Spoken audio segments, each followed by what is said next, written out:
Hello, ladies and gentlemen. Welcome back to Just Because Wrestling. And as promised, we're doing a podcast about once a month to coincide with WWE and I suppose AEW's as well, pay-per-views. And thankfully for us, two of the biggest news stories of the year just so happened to drop like this week and then like the last 2 days before we were about to record our episode. And Here I was worrying at the start of the week, being like, will we be able to get a full episode out of Elimination Chamber? Yeah, I was too. I mean, I was thinking last week, I was going, will we even fucking bother? And then I was like, and then well, it's not even that.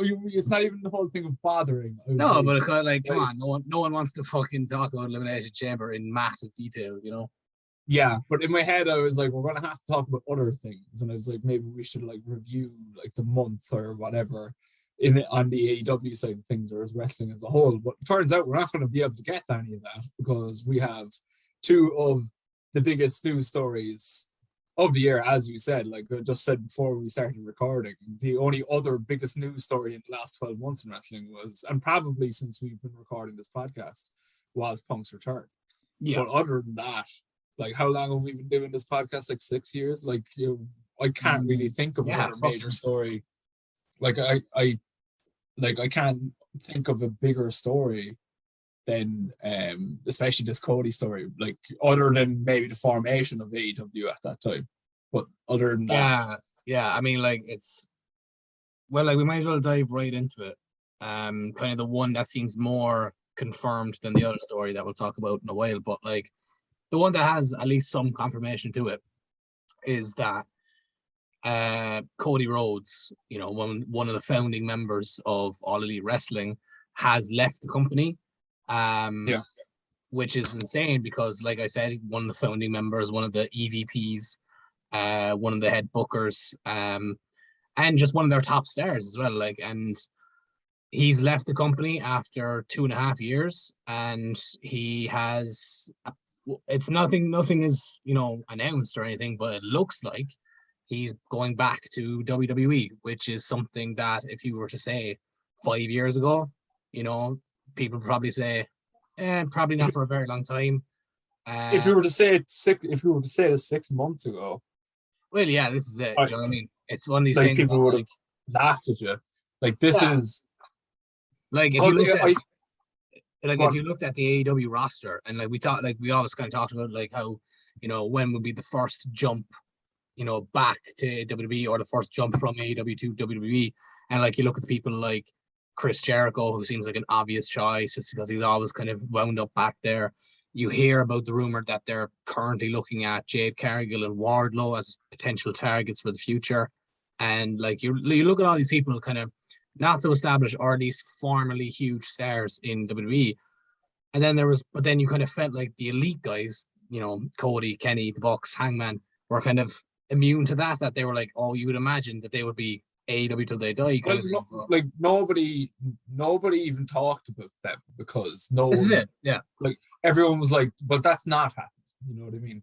Yeah. I think anyone who's founded a company, you would think is going to stick around and not go back or go to that company's closest competition, which is it's insane. Like it's kind of like it's such a unique story. Yeah, like it's almost like when back in 2001 when, you know, Shane showed up on Nitro and it looked like, you know, obviously that was a work, but like it's like if that happened for real. Do you know what I mean? If like it's almost like that someone that you feel like so associated with the company. A couple of weeks back, everyone was talking about, you know, oh, wouldn't it be mad if Shane McMahon turned up in AEW? Yeah. But now it's like the opposite of that is happening. Are you there? Yeah, I'm there. Yeah, like I'm not there. You're frozen. You there? Can you hear me? Yeah, I can hear you now. Oh yeah. But it's like the alternate reality of Shane McMahon, or the alternate universe version of Shane McMahon turning up in AEW is set to happen. Is like Cody turning up on WWE now, and like it's like the wrestling gods pulled an Uno reverse and just went, you know, because like apparently Shane is still with the company. Apparently the whole him getting released thing never happened. Apparently that was just a story. Apparently he's still with. I mean, I don't know. Did you see the 2K trailer this week? Yeah, I saw the My GM thing, and I saw that it's him. Didn't get mentioned at all. Yeah, he was the one who didn't get mentioned. They're like, you can play as Sonya Deville, play as Adam Pearce, you can play Stephanie McMahon, and more. He was the only other one. The other one was, and you can create your own. So that I don't know. The Shane thing's a weird one, but because to be fair, and like this is something that like it seemed like as well as inevitable. There are a hefty few released stars on 2K because like they've been like slowly revealing the roster this week, and like Keith Lee's in the game. Is he? I didn't know that. Yeah, Keith Lee's in the game. I think Ember Moon's in the game as well. Like, there's definitely a good few that have been released in the last couple of months, but still made it into the game because it was obviously way too far into development to start, you know, hitting the roster more. I think Hit Row were in it, or I think Swerve was in it maybe. But yeah, look, I mean, yeah, so Cody Rhodes, although it hasn't been officially confirmed, it looks very, very likely. Like the last time there was kind of this kind of talk about a signing, it was like when Punk was going to AEW, like it was all but confirmed until he showed up, you know what I mean? But like the chatter. Yeah, well, you have Wade Keller of the Torch yesterday saying that it's a done deal. Yeah. That and what the interesting thing about it is Cody will be going, Brandy won't be. Yeah, that's the thing, isn't it? Yeah. Reports, Brandy, I don't think they were interested much in Brandy coming in. Yeah. Apparently they had to start to do anything at all, like as in like not as a talent, not as a manager, not as you know in any backstage capacity. And people forget that Brandy worked for WWE. People forget that. Yeah, that's where they met. She was an announcer. Yeah, and like an interviewer. And you're frozen again. I'm frozen again. I can hear you. Again. I don't know. But yeah, I can hear you. Like people forget that Brandy did work for WWE once upon a time. Like never wrestled or was never like a character, but she worked as a ring announcer for WWE. So she had different names. I can't remember her name. She wasn't Brandy anyway. I know that she was something else. No, check.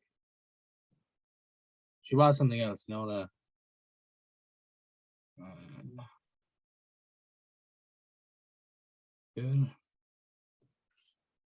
Eden Styles. That's what it was. Who was it? Eden Styles. Yes, and then AJ signed, and she just went to Eden. Yeah. I never understand why they changed the announcers' names. And what's hilarious as well, and even before that, like her Styles was spelled Stiles, like different to AJ's name. It's two different last names. Do you know what I mean? Like they're not gonna get them confused. But yeah, the like just the thing, like just going back to the Cody thing, right?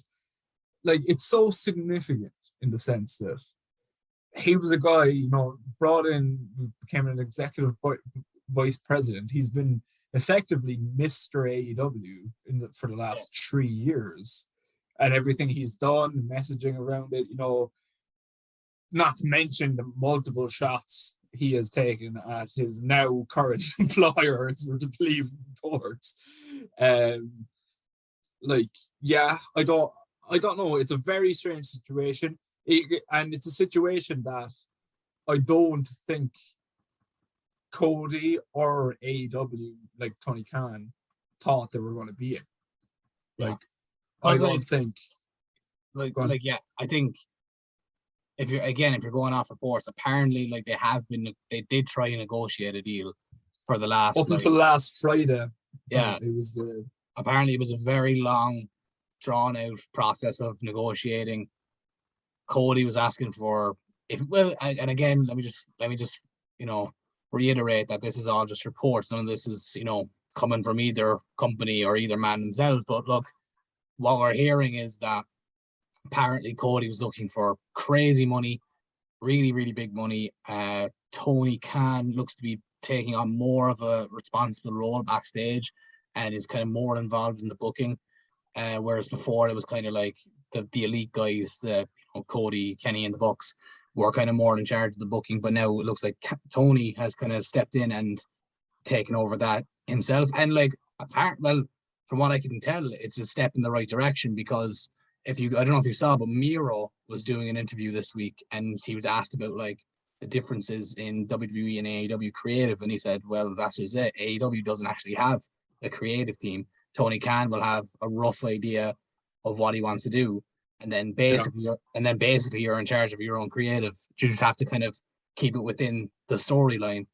But so we know that it's kind of basically Tony Khan has kind of eliminated the whole Booker's team position, and apparently Cody had a problem with that. Apparently he was really kind of passionate about being the booker of the show. So I do understand, because from the way I've understood it is that Tony Khan took over that head of creative role, if you want to call it that, like a long time ago. The all EVPs kind of lost power like maybe 18 months ago, like before the pandemic. And I think I think maybe that's part of what happened with the contract then, those issues probably just brewed up and it came then to a head when they were renegotiating his contract. But, again, no, I don't think either expected it. You had Cody a few weeks back in his interview after the Sammy match saying, I can't see myself working for anyone but AEW. And he was on the poster for Evolution. Yeah. I like everything indicates to the fact that I think both parties thought, oh, we'll reach some agreement. We'll get there. And it just never happened. And now he's gone. And it's very interesting because it makes me think that Cody didn't want to leave, but he was looking for whatever money. And from his point of view, I do get it, because the reports were or the rumors were that he was looking for the same money that CM Punk is on. Yeah. And come on. Do you know what I mean? Yeah, but I do kind of understand it in the sense that I get it. Cody by title isn't he's an executive vice president of this company. He was a founder of this company. This is what I never understood though about AEW. And I definitely remember us discussing this at some point. It could have been towards the very start of AEW's kind of, genesis. But like we talked about, it's always dangerous having the wrestlers, especially top guys, Kenny, Cody, and the Bucks, as the bookers. And we all said, Joe, where we had this conversation, we had this conversation with Justin Credible when we interviewed him. Yeah, that was where the conversation came from. Because it was only a matter of time till they all won championships. And the thing is, forget about the booker side of it. You do want to they are 4 top guys that should be in the main event in title scenes, but that immediately gets downgraded and diluted when you give them the pen and they write it themselves. They're like, well, I think I should win probably. And do you know what I mean? And that's what I never understood, because they did have these executive positions, yet they were kind of treated at this is why the executive vice president role thing kind of again got very diluted for me, because I was like, they're just wrestlers at the end of the day. They're not collecting an executive contract by the looks of things. Do you know what I mean? They're getting paid on a wrestler's salary, and I genuinely, I think I think when AEW was starting, I think Tony Khan's biggest aim was to get the Young Bucks, Cody Rhodes, and Kenny Omega to sign, and that was like a bargaining chip. Yeah. Or you can sign on as an executive of this company, you have power or whatever. But then once they signed, and then WWE like released a lot of people, and then all of a sudden they could sign these stars that were just as, if not bigger, household names than the Bucks, Kenny and Cody. And then all of a sudden CM Punk was coming back. Then Bryan Danielson was coming in. You know, all of a sudden then, like Cody in this instance, like he started off as being like probably the top or second to top name in AEW in terms of household names. And then as the 3 years went on, he was starting to go further and further on that list. And this is the thing. This was kind of the worry about like AEW as well when it was founded, is like, oh, you're starting a company off the back of Chris Jericho and Cody Rhodes and their names. And like, because at the time, especially in a Western audience, on a large scale, you know, for a company that was starting off with the scope that AEW has, you're like, you're backing Kenny Omega and the Young Bucks, not to detract anything from them. They're obviously huge stars, but you have to look at it as they're huge wrestling stars. Yeah. As opposed to huge stars. Yeah, but I would say, if you were to say per capita, say, of like wrestling fan, you know, you can almost argue, oh, probably more of them know who bloody Dana Brooke is than they know who Nick Jackson is. You know what I mean? It's because like you have these people on television weekly and you get like 1 to 3 million people watching every week, you know? I think a lot of people forget how many just WWE fans there are. Yeah, like a lot of people, especially at that time when AEW was starting. I think this is the thing. Obviously now it's a different story. But like back, like at the very, very start, you were like, all right, you're going off kind of two guys who, and then kind of the worst thing to happen, the worst and best thing to happen to those WWE guys who got released over the last 2 years has been like, you're released, but immediately you have a company that's going to want to sign you straight away because like the likes of Keith Lee, Malachi Black, FTR, who else? Andrade, Christian, Miro, like all these guys who like are known established names from years of being in WWE, and all of a sudden they come available. Next thing you're like, well, you know, people obviously don't want to see Cody Rhodes in the capacity that we're pushing him because they're booing him out of the building every week. So, you know, maybe we'll push, you know, so and so. Maybe we'll push Malachi Black, or we'll push. I genuinely think, right? I think this is the best in terms of Cody Rhodes' career. This is probably the best move he could make. And I don't even think it's a decision he made. I think he needed to be rescued from himself, really. Like in the last 18 months. Yeah. I don't know what it is, you know, the EVP thing gone to his head or whatever. It was just a very I know best type attitude. He almost became like a parody of himself. That like, you know, like the whole I'll never turn heel thing and like all this kind of stuff, you know. Yeah. Referencing. And it's such a shame. It's such a shame considering I said this to you last night, like it's such a shame, you know, that he's turned himself into such a meme that he leaves AEW and all people can do is make fun and, you know, make memes and stuff, and like what's lost is here's a guy who 7 years ago had the best, one of, if not the best, independent wrestling runs I've ever seen. So much so, it got so big. Like, people forget how big Ring of Honor got. Yeah. Because of that run. Yeah. Like 6,000 people WrestleMania weekend for him and Omega. That was, at that time, the biggest crowd Ring of Honor has ever did. And it is still the biggest crowd Ring of Honor ever did on a standalone show. The only one they ever did it done better was the co-promotion in MSG, but like other than that, just for a sole Ring of Honor show, that's the biggest draw they've had. And like his run with that feud with Omega that went across different promotions and stuff was just absolutely incredible. And then the first year of AEW, he was the best babyface in wrestling. And then, like you said, it just became a parody of himself. And like, I saw a tweet where someone said, nobody has had more bad segments in AEW than Cody Rhodes, which is crazy when you think about it, but it is true.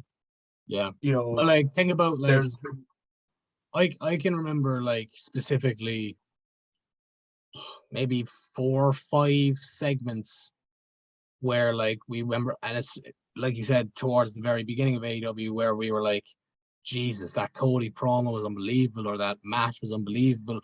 And like, you know, Cody, you know, you were just reminded of how great he was. And then I can think of like double that in like moments where we were like, haha, look what Cody said now this week. Remember that time Cody ended racism. Remember that time Cody wrestled Shaquille O'Neal. Remember that time where bloody Cody went. You know what? People, no, the fucking feud was stupid, right? The Shaq feud was stupid. The match was great. He got the best match you could get out of Shaq. Yeah, no, I'm not saying that, but I'm just saying like people are more like, people didn't care that the match was great. People were like, he's wrestling Shaquille O'Neal. But it also made no sense. Like Jade Cargill turned up on AEW out of nowhere and just said, I'm bringing Shaq.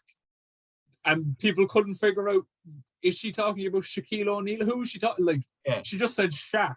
Yeah, and the thing is, like, at the time, Jade Cargill wasn't known to anyone at the time. She wasn't like from a different promotion. She was literally just a brand new rookie brought into AEW, and everyone was like, "What does she have to do with Shaq? What's that got to do with anything?" And and the thing is, well, they never ever explained.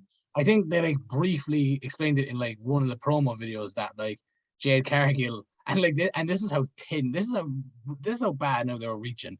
Like Jade Cargill played basketball in college. Like she was apparently meant to be a really good basketball player in college, and apparently that's it. Like, not that, I don't even think they went to the same college. I don't think she went to like Shaq's college. I think she just played basketball in college, and they made that association. But yeah, look, I remember, and I think you remember too, when Cody Rhodes asked for his release from WWE 6 years ago.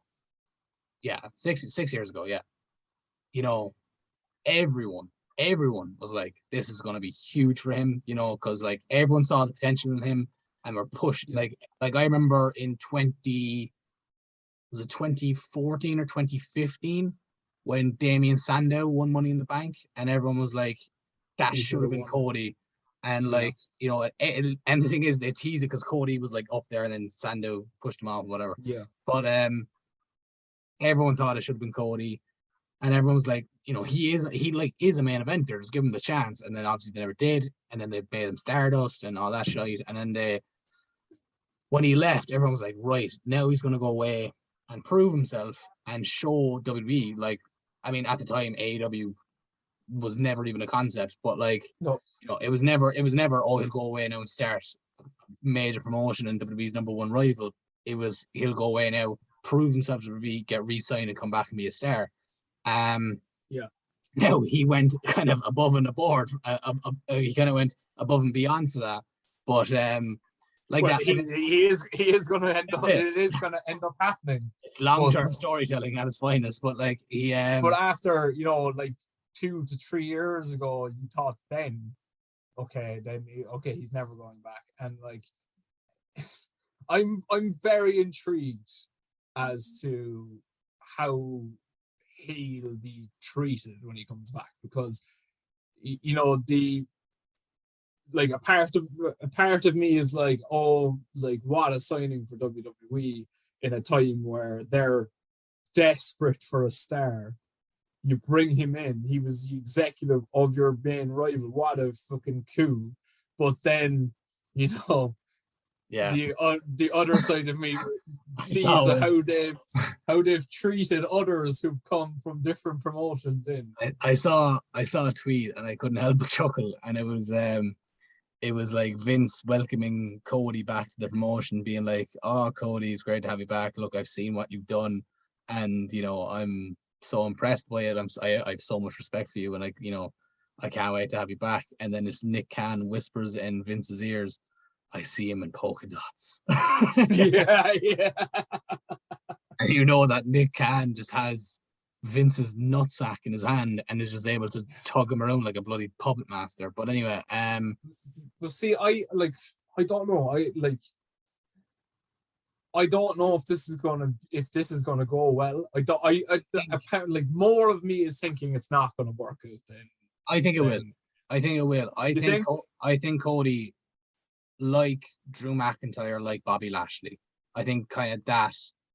I don't think it's going to come back and he's going to be bloody top of the promotion, straight. Like, as in, like, I think he'll come back and be pushed. I think he'll come back and he'll be in the main event. But, like, I think it's not going to be smooth sailing. I think there will be, like, a wobble where we're going to go, here we go again. But then I think eventually he will get to that point where, like, he'll be as big a star as he was in AEW. But, like, do you think he'll win the world title? I think he beats Roman. I think he beats Roman. You think he's the one to beat Roman? Yeah. Do you realize how much Twitter will melt? I know, yeah. And I remember I said there's going to be a wobble. And I'm telling you now, he's not the one beating Roman. There's no way they're going to have this guy for the last 2 years that they've built up and bring in the AEW guy to beat him. He'll face Roman, and Roman will beat him from pillar to post. And that's awesome. Welcome back to the WWE type thing. That's quite likely too. No, look, I don't know. Like, it's really hard to guess where this is going to go, because yes, if reports are to be believed, he's getting offered a huge contract and he will be treated like a major star. That's what we're reading. But, like, don't think it's beneath Vince McMahon to pay this guy more than anyone else in the company just to humiliate him on a week-to-week for going away and having the gall to start another company. But I really don't know. Like, I'm cautiously optimistic, because I think they saw what he could do on his own, and they said, right, do we really want to run the risk of him going back there again, doing something else, or do we bring him in and treat him with the respect that we should have treated him with? Although that like, if we treat him the way he should have been treated, AEW probably never would have been a thing. So, like, do we treat him now like he deserves to be treated? And, like, this is the thing, like, I mean, we can make fun about Cody all we want. Like, he is a main eventer. He is a world champion. He is a star of the company. He's got everything to be that. And he knows that. So, like, I'm cautiously optimistic. I don't know in what capacity. Like, the minute he saw it, I went, oh yeah, look. Because the thing is, I'm running out of people. I really don't know who beats Roman Reigns. So when a name that I never thought was going to be a possibility pops up, I was like, oh yeah, well, probably him. So, but yeah, look, I don't even know when. There's no way. No, there's no way. I don't know. And the thing is, people were talking about, like, do AEW have, a no compete clause? Like, when can he show? And, like, his contract. No, Meltzer said yesterday. Meltzer said yesterday he is quite. But here's the thing: people forget that he hasn't been under contract. It's March now. 6 weeks, March. So even if there was a 90-day no compete, his contract ended on the 31st of December. Yeah, so he's been, like, out of contract for like 6-7 weeks now. Yeah, so he's just been working on a handshake deal. But no, Meltzer said legally he could turn up. What Meltzer said was legally he could be on NXT tonight. When the news dropped on Tuesday, like, he said legally he can be there, which means legally he could be on a flight over to Saudi Arabia right now. We don't know, Because I hope they don't waste it. I hope they don't waste it in Saudi Arabia, to be honest. I did see a report. It might have been from the Observer, but I don't know, that Elimination Chamber will have some unexpected twists. Yeah, but that usually means like Take or someone, like I saw the most common theory that I saw was I mean, I don't think this is happening. I'd be I'd be so shocked if this happened, but was that like Austin Theory gets taken out of the Elimination Chamber and Cody takes his place, a la Edge, and wins the title. But I was like, I hope they don't do it, because the fans won't, the fans of Saudi Arabia won't know what the fuck's going on. You know what I mean? Surely say, I know, and this is the scary thing as well. Like that the WrestleMania card still seems to be very undecided, and yeah. Oh, I definitely think he's gonna have a match at WrestleMania. See, this thing, it just feels like such a Raw after Mania moment for him to come back. That feels like when you say before, but they don't listen to me. They don't do Raw after Mania moments anymore. They don't book long term like that. I know. This is the sad they have someone signed. Like if this was today, right? If Brock Lesnar had signed for the WWE today, rather 2012, he would be on that WrestleMania card rather than show up the night before. He'd be shoehorned into Cena and Rock at WrestleMania 28. He'd be right there. They don't book long term. They book car crash television. Cody's going to be on Raw Monday. He's going to be in as soon as possible. Okay, let me put it to you this way. So, if he is on the WrestleMania card, who's he facing? Yeah. Who's he facing at WrestleMania? So, I mean, I'm asking you, who do you think? Vince. No, in an ideal world, if Triple H was healthy, that's the match to make. That's what I want. It is. I want it. It is, though. I want it's the match to make for the entrances alone. It's the match to make. The egos, the audacity of that match. But it is, because think about it, right? The all the stuff, when he was in AEW, the fucking sledgehammer and the throne and all the stuff about all the little shots he took. I would pay to be there for the first interaction between Cody and Triple H when he goes back, just to see. But apparently, they got on really well. I don't know. I don't know if it was a more, because Cody's been on record as saying Triple H is his favorite wrestler of all time. He said that. I'm pretty sure Cody has said that about 3 different wrestlers. It's probably true, but he has said it about he definitely said that about Sting as well, and he's definitely said it about his dad. So do you know what I mean? You cut out there again, but Cody is the biggest worker of all time anyway. Yeah. But he has said that Triple H is his favorite wrestler, but I don't know. But no, because when Sting debuted, they literally said it on commentary that he was his favorite wrestler growing up, and I know that he said his dad is his favorite wrestler as well. So yeah, I know, and I'm pretty sure he said that Dustin was his favorite wrestler. So there's definitely at least 4 guys he has stated as his favorite wrestler.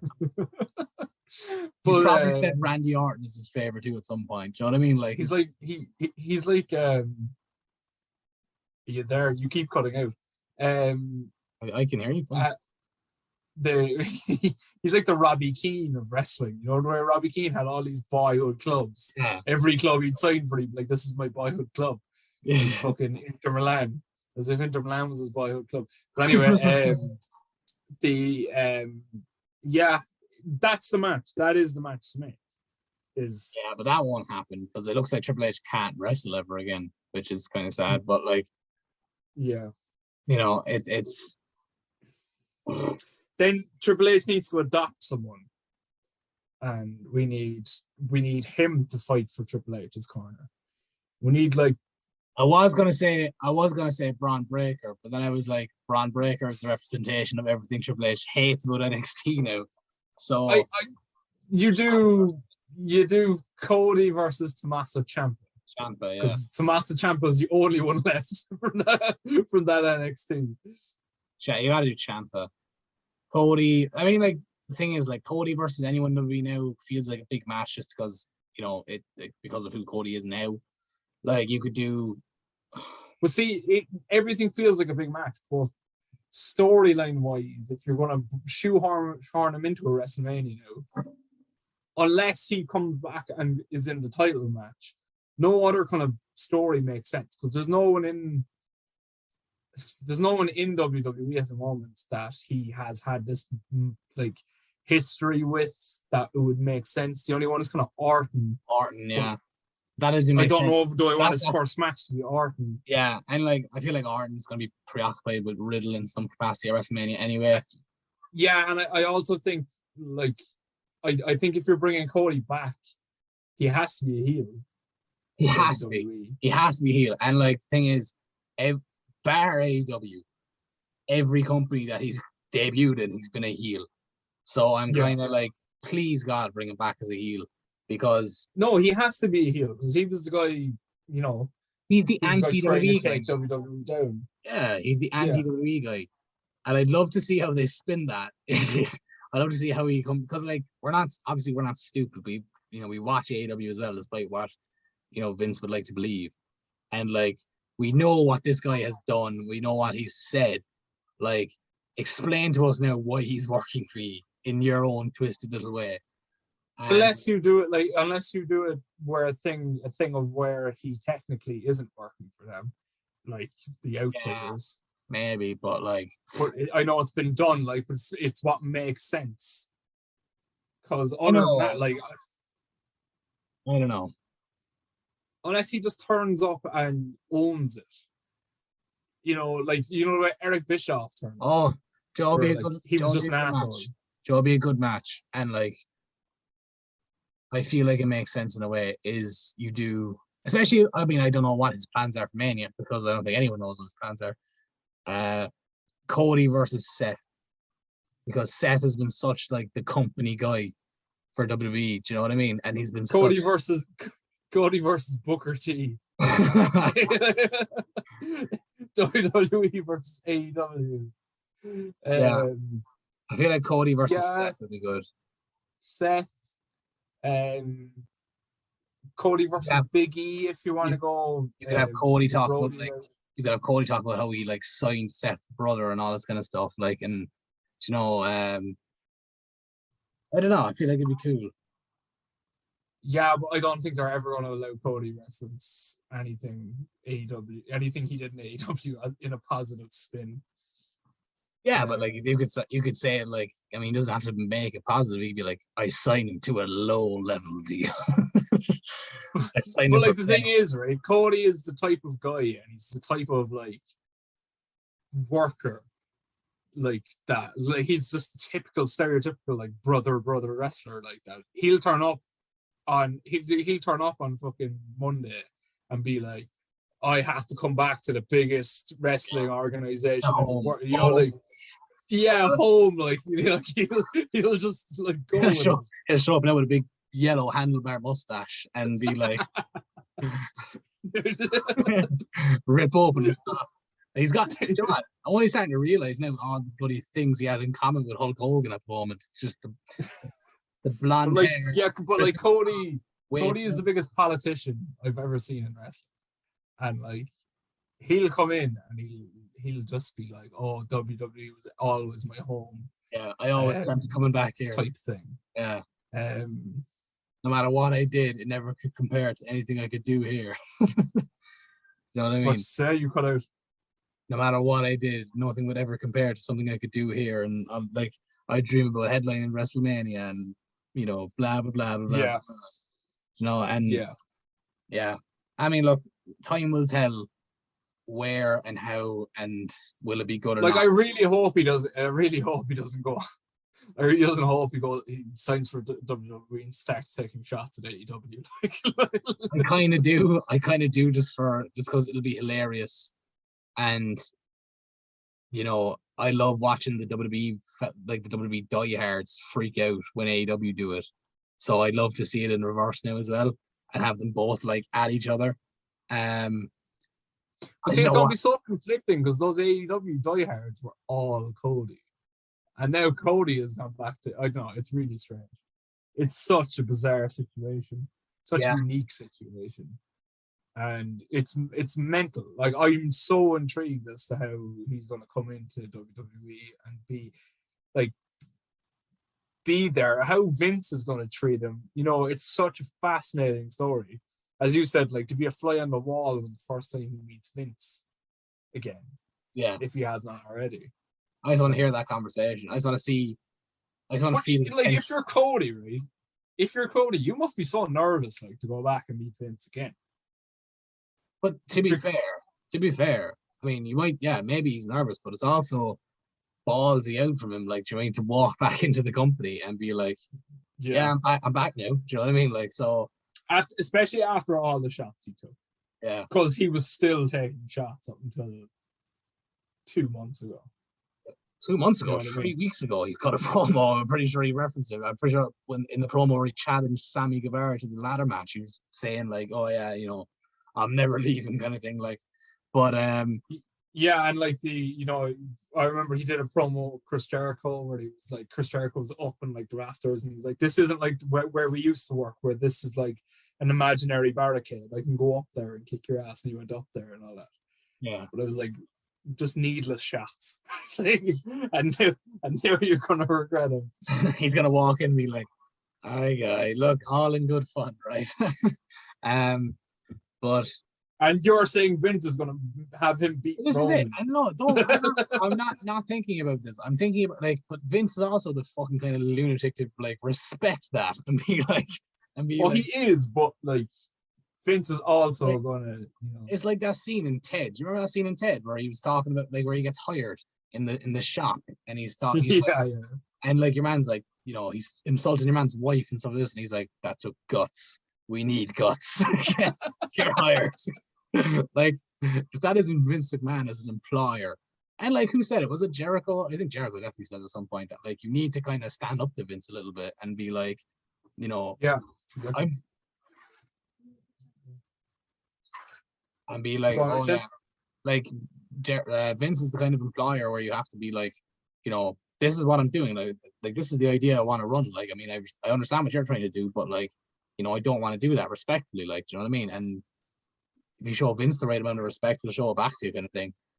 But if you're willing to roll over him and do whatever he throws at you, in the hope that, like, one day he'll see you through all your hard work, that you're worth a shot. Do you know what I mean? Like, that's not how it works. Yeah. I saw Jericho during the week teasing that he's going to go back to WWE. Yeah, I saw that his contract's till next year. He has another year on his AEW contract.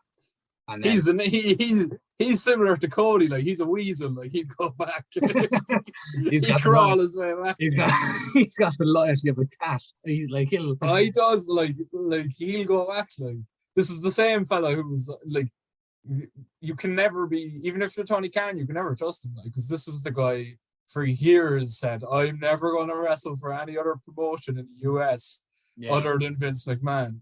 And that's because there was no other promotion in the US. As soon as one came around, he was like, oh, time to go. Here I go. I think, go on. No, I was just saying, like, Jericho, he hasn't quite gotten there yet because he has the kind of longevity behind him. But, like, he almost is becoming a parody of himself as well. Calling himself the Undertaker, and that he's Undertaker levels now in AEW, where, like, everything he does is huge. I'm sorry, but Mark Calloway never took a bump into a pit of mimosas. I swear to, like, you know what I mean? That's never. You say that. The Undertaker, if we're going to compare stuff, The Undertaker's done some stupid shit. Oh, he's done some stupid shit, but I'm referring to, like, like, what's really better, taking a bump into mimosas or burying Paul Bearer with cement? Okay, burying Paul Bearer with cement at least was kind of cool in the sense that when you were a child. Do not defend No, listen. When that happened, we were 6 years old, okay? don't tell me you weren't horrified when that happened. Because but it was looking back at it, it was stupid. Yeah, looking back at it, it's obviously stupid, but like, yeah, but we don't know that a 6-year-old now would enjoy Jericho taking a bump into mimosas. I'm sorry, but what 6-year-old knows what a mimosa is? No, but like it's just funny. Like he takes a bump, now he's wet. Like it's just it's that you find that hilarious in yourself. Like Palmero's wet inside the cement. No, but like, don't be saying Undertaker. I know, done his look, fair I'm share just of saying stupid shit. you can't because Mark Calloway has done more hokey shit in wrestling than any person. I know, but that was also like but you're also going back a long time to a time where shit was more hokey. This is a guy who literally ended a pay-per-view by ascending to heaven, like Poochie going back to his home planet. It's like Survivor Series of Royal Rumble 94. I don't know. I thought it was later. Ascended to heaven. I remember, but like, I mean, like, you know what I mean. No, he has taken his fair. He has done his fair share of shit as well. But like, what Mark Calloway never did was say, "Oh, everyone respects me. I'm the Undertaker." He just led by example. Whereas, like, this is what I'm saying. "Oh, I'm the Undertaker. Look at me." That's what I'm saying. Like, it's not like, I just think it's not like Chris Jericho turned around and said, "I'm Chris Jericho. You know, everything I do now is huge." He said, "I'm basically like the Undertaker." He like even like comparing himself to someone else. Now, like I don't think Jericho will ever become a parody of himself because I think he has tenure. Yeah, that's what I'm saying. He has the longevity behind him that like he almost can't, because he can pass off anything he does now as intentional, or like, you know, like he basically became a parody of himself when he joined AEW with all the stupid shit that he started doing, and then it just became part of the whole gimmick. Well, I think they all, when you think back at the start of AEW, you can tell when Tony Khan started taking over the overall booking, like, because all of them, all the VPs and Jericho were doing some stupid shit for a while there. They all had bad fucking storylines, like, and bad characters. Yeah, no, they were, and like they weren't like we've said before, like AEW is not perfect in any sense of the word, and like, you know, have done their fair share of questionable booking and questionable. Well, like at the start, they let Kenny Omega in charge of the women's division, and he booked Rio to win the title, and Rio wasn't even a resident in the country and could not speak English, and then had to go back to Japan for 6 weeks after she won the title. Just made no sense. Never mind just Rio, about half the women's division at the time had to go back to Japan. But like the likes of Yuka Sakazaki and Emi Sakura and who else was there? You know, Aja Kong and all these people, like they had to go back to, like, none of them were in the country for long. The only one who stayed was Shida. But yeah, look, we could talk about Cody all day long and talk about how, you know, how he's going to turn out now in WWE. I have one last question in regards to Cody, right? Okay. Do you think this is it with Cody in AEW? No. Do you think he goes back? Yeah. I mean, like, I think so too. I think he's gonna give WWE. I mean, how old is Cody now? Like 33, 36, is it? 37? Yeah, I think he'll probably give WWE 4 or 5 years, and then I think he'll 4 or 5. I think he'll sign a 3-year deal, and I think that's it.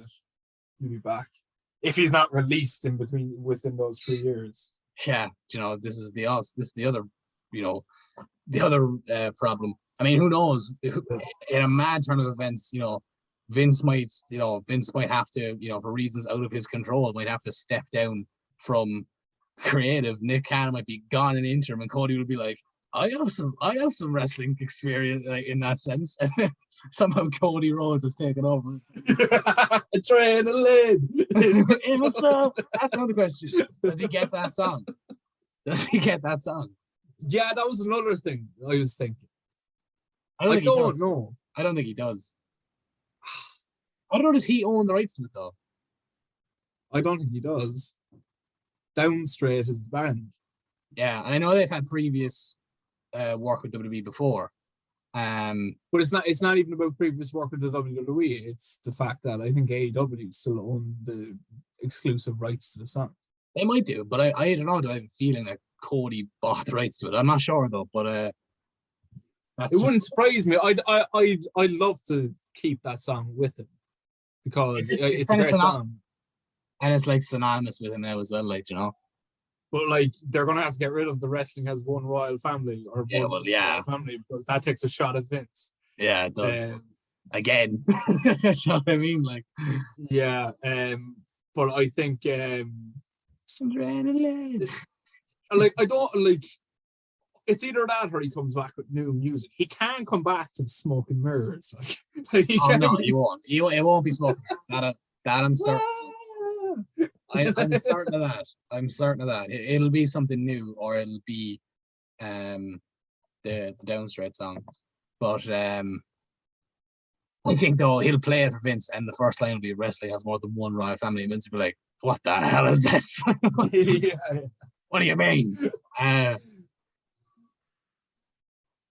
Yeah, but anyway, we can talk about Cody all day long, like I said. But there is another massive news story that we have to move on to. And like I said, which is ridiculous because in any other of the 51 weeks of this year, we would have spent the first hour of our podcast talking about what we're going to talk about now. But Cody Rhodes had to come along upstage and steal the thunder.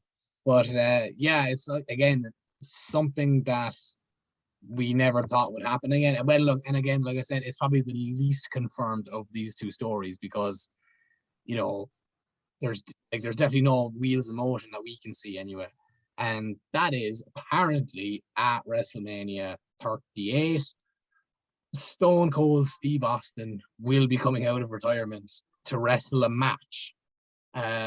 His first match in 19 years. Last one being WrestleMania 19. At the age of 57, might I add. He's almost 60. Was he 57 when he wrestled that match? Oh, no, he's 57 now. I was like... No, he's 57 now. That would make... I was like, wow. I was like... That would make him 80 now. I was like, he's not that old. Surely not. No, that would make him 80 years old. No, yeah, that's what I'm saying. I was like, he's definitely not that old. But, no, he's 57 now. 2 seconds there.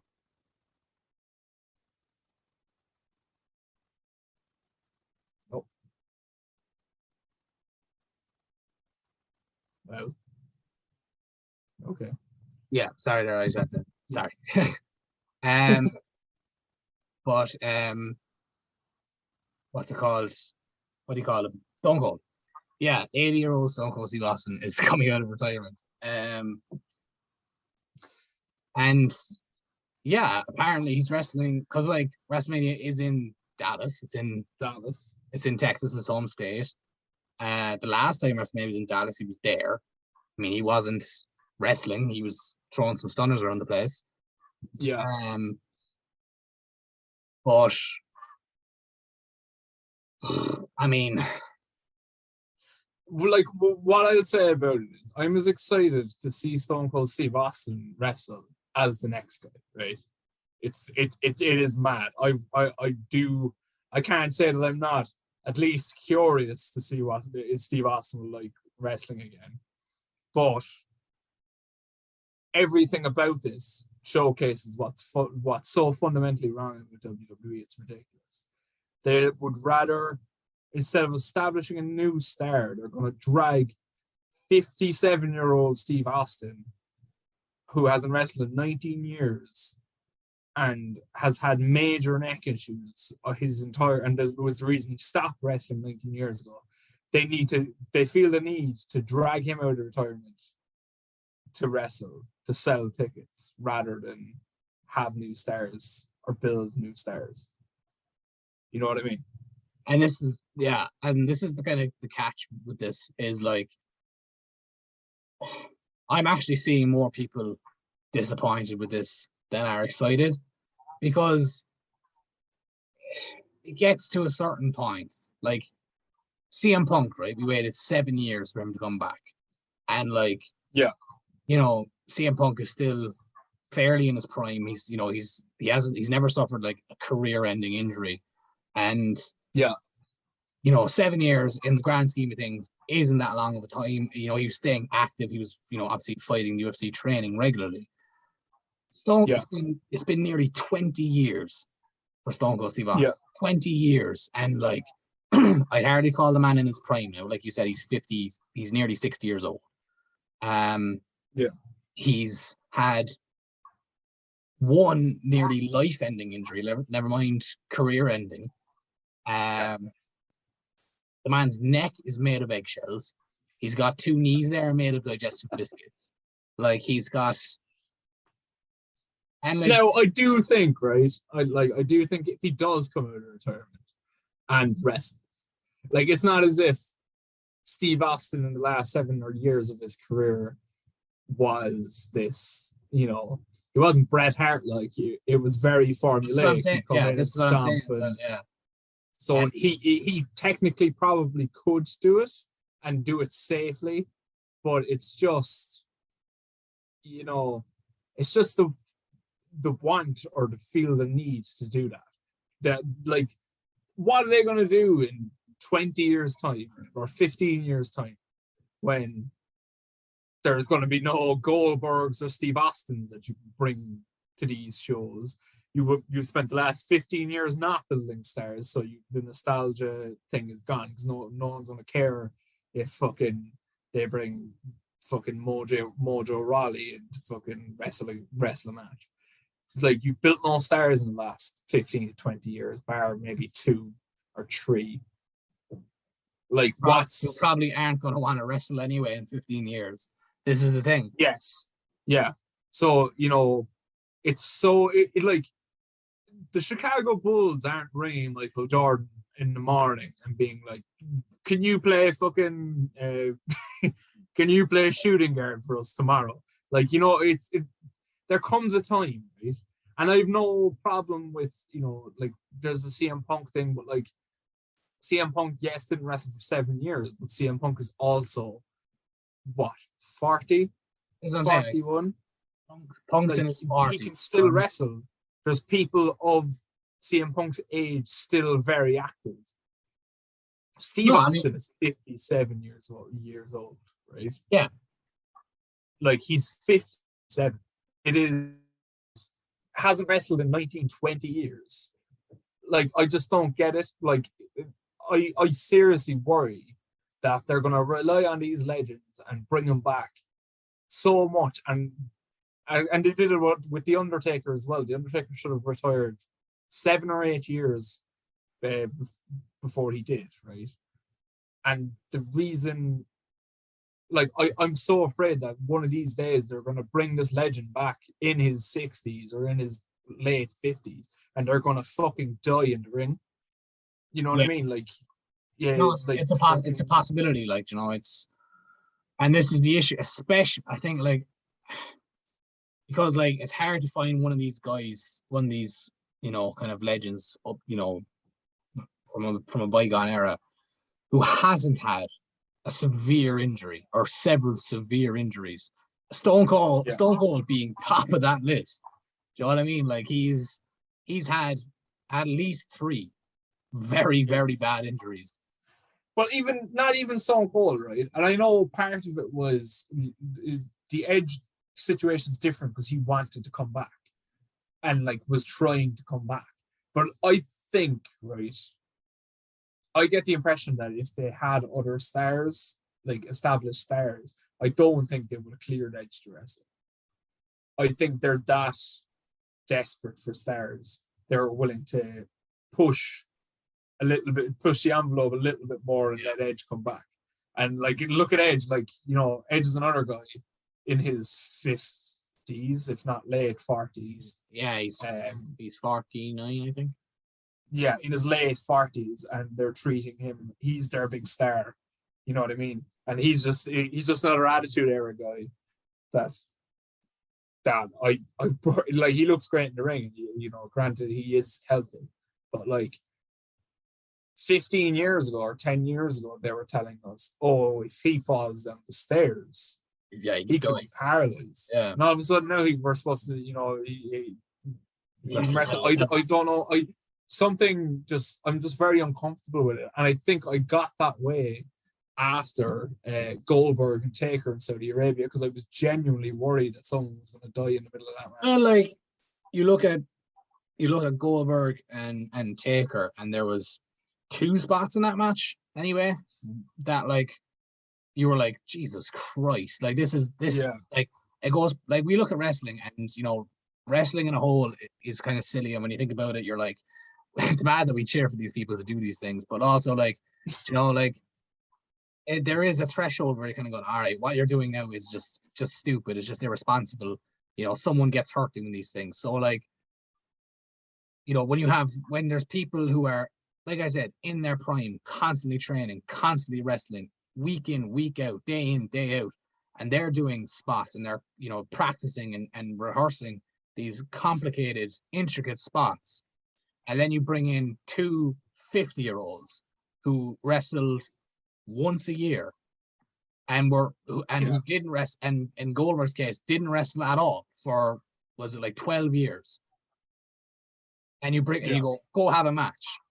Like, that's, like you said, it's not as if they haven't had the opportunity to learn their lesson and be like, okay, maybe we shouldn't be like booking as much of the older guys, because there's been 2 prime examples, that being one, Taker and Goldberg, and the other then being DX and the Brothers of Destruction. Yeah, that was the other one I was going to get to. Like, yeah, shit show. Like, then people should have been then looking at that. Okay, right, we shouldn't be doing stuff like this anymore. Like, it's time to move on from the Attitude Era. It's done, guys. Yeah, like you know what I mean. And this is the point. Like, and it's the point that you made. Like, just there. Like, what are you gonna do in 15, 20 years time? Not even 15, 20 years time. 10 years time. Do you know what I mean? What are you gonna do? What are you gonna do when these people are in their 60s and 70s? Do you know what I mean? Like, you can't wheel the Undertaker out when he's 70 years old and be like, give someone a tombstone there now. Like, do you know what I mean? His back will give out, and it'll fucking. And what the sad thing is right, Undertaker had to pull the plug himself. Vince would still, if Undertaker rang Vince right now and said, I'll wrestle in Dallas, he'd be on that card. And like, the sad thing was, and I remember that Andre the Giant documentary that came out a couple of years back. Like, I remember watching that, and Vince obviously features heavily in it, and he's talking about towards the end of Andre's career, towards WrestleMania 3, and it was like, Andre was obviously in a really bad way physically, was under savage pain, needed to have an operation to, like, to ease the pain or whatever. Like, and Vince was like, I don't want to wrestle at WrestleMania there. Like, and like Vince himself is saying this, like, he's like, I offered to like get him the surgery, and I was like, just give me one more match, just give me this match with Hulk Hogan, in Detroit, and like, will please, Andre. Like, do you know what I mean? Like, it's the same thing. And people look back at that time and be like, oh, Andre, but like, Andre the Giant was like the top heel in WWE at the time, or like, when he turned heel, became the top heel. Andre the Giant was wrestling for like 10 years before that. Do you know what I mean? Like 10, 15 years. Andre the Giant was established. And like he was a world star around the world. So like, Vince has been putting the same old shit since the 80s and 90s.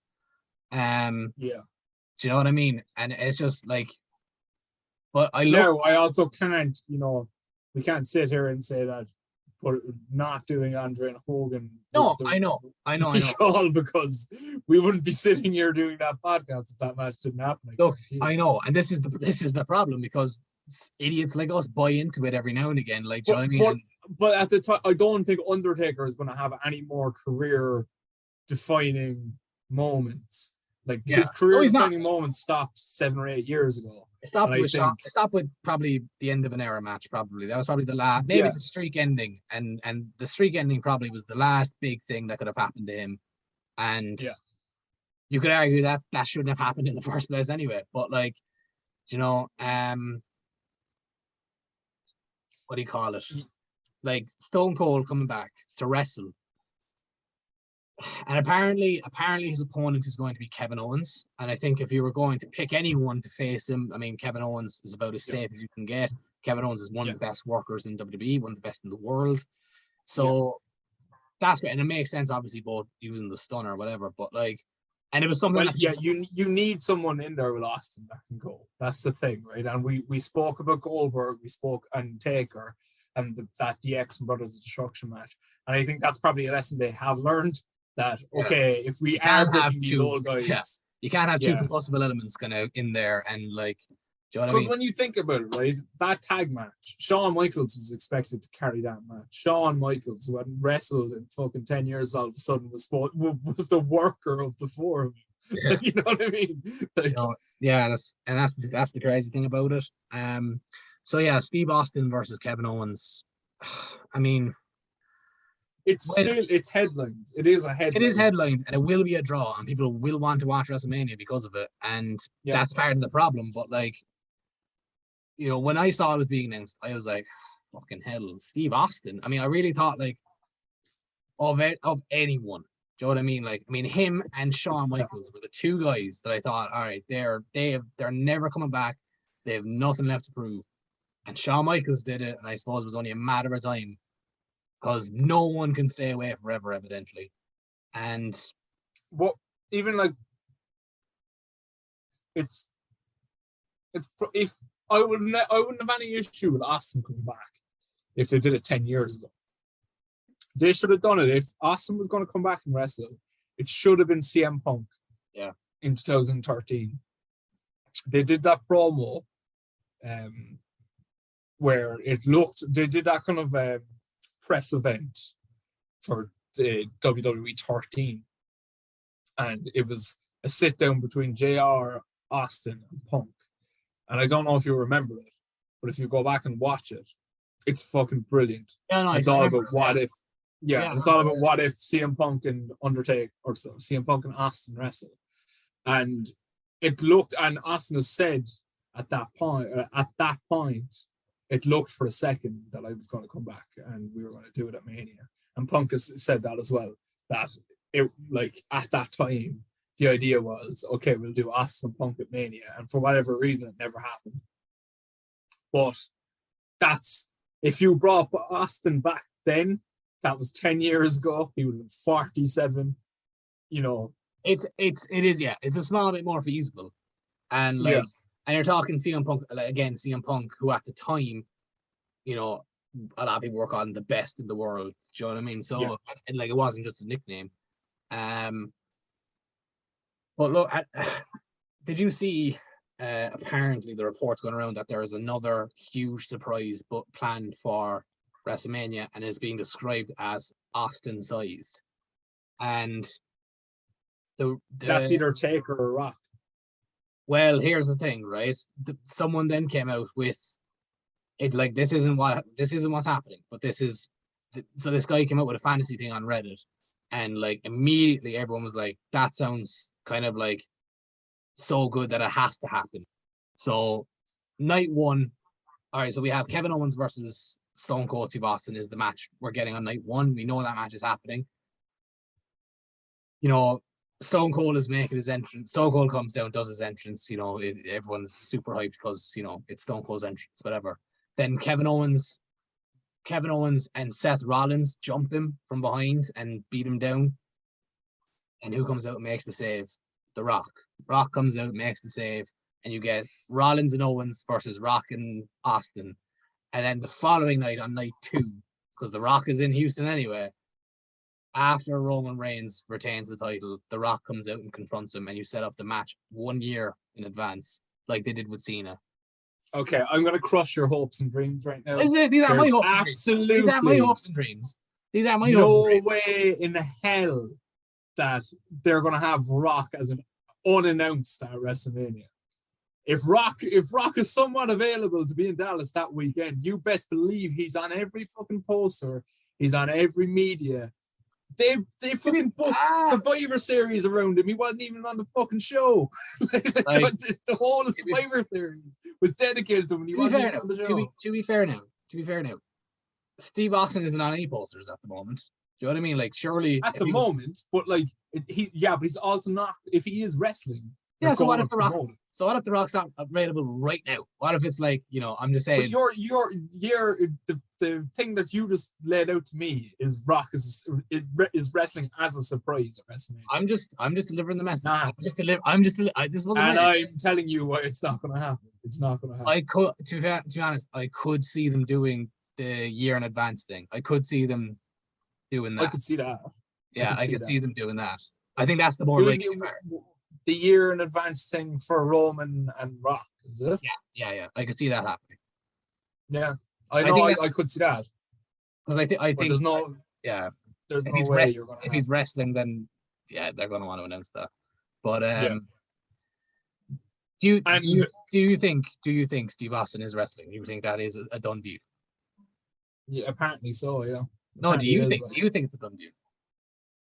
Well,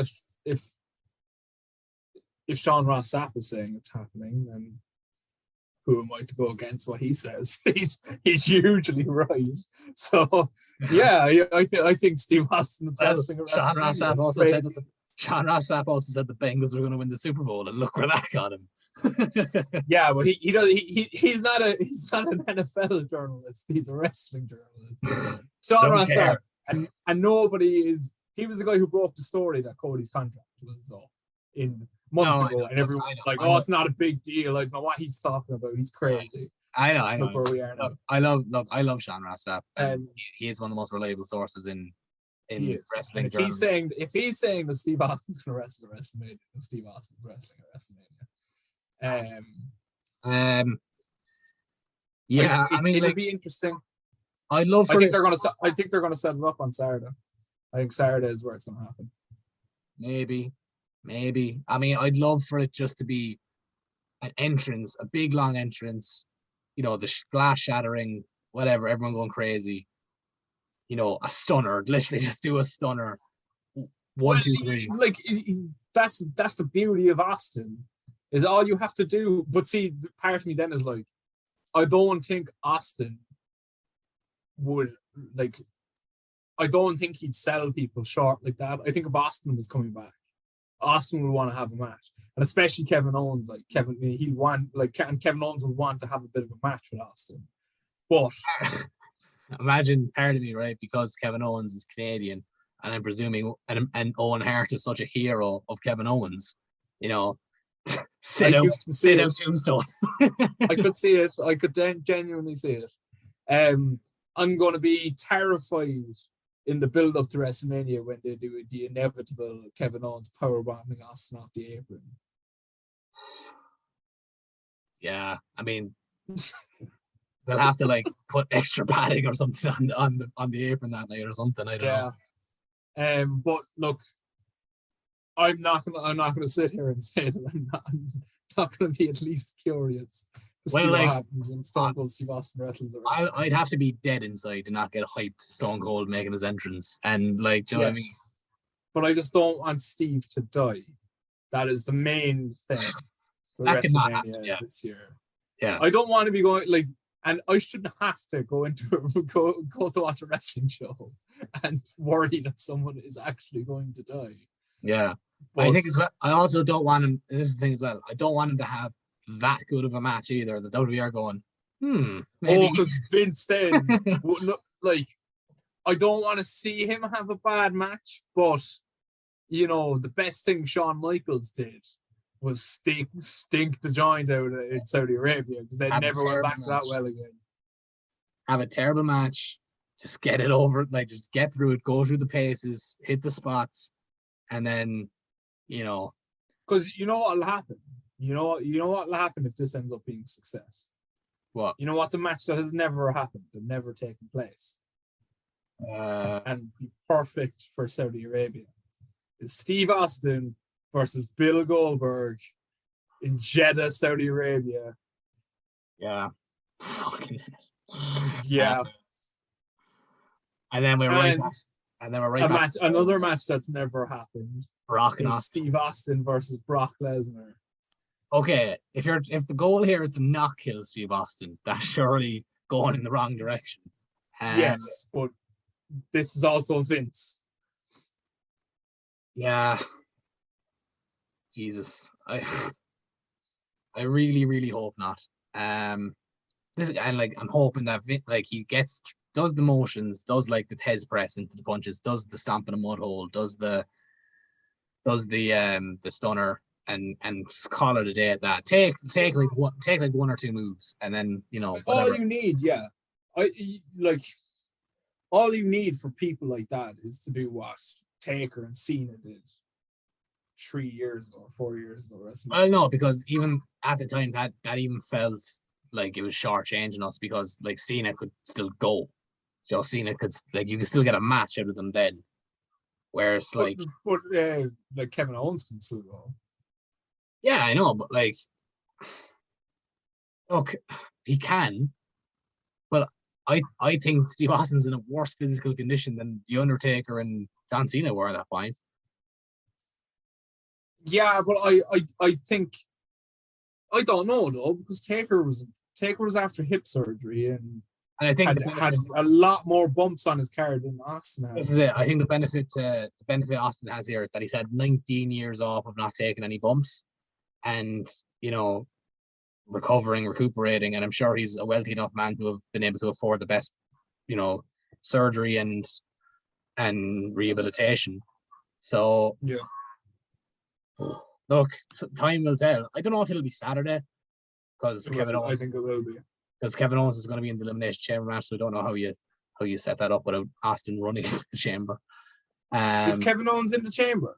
Yeah, he is. Yeah, that's surprising, because I only just thought of it there, that Kevin Owens usually doesn't do matches in Saudi Arabia. Oh, I know. Maybe he's not actually. Sorry, let me check. That's a good point. So that's why it wouldn't be set up in Saudi Arabia. So yeah, no, he's not. Sorry. Yeah, he's not. Yeah. No, so it won't be Saudi Arabia. It'll be Raw the next Monday, I assume. Yeah, I know why. I just had, because Kevin was obviously part of the main event scene. I guess I just had it in my head that he was there. I completely forgot about that. So speaking of, we might as well move on to the reason why we're here.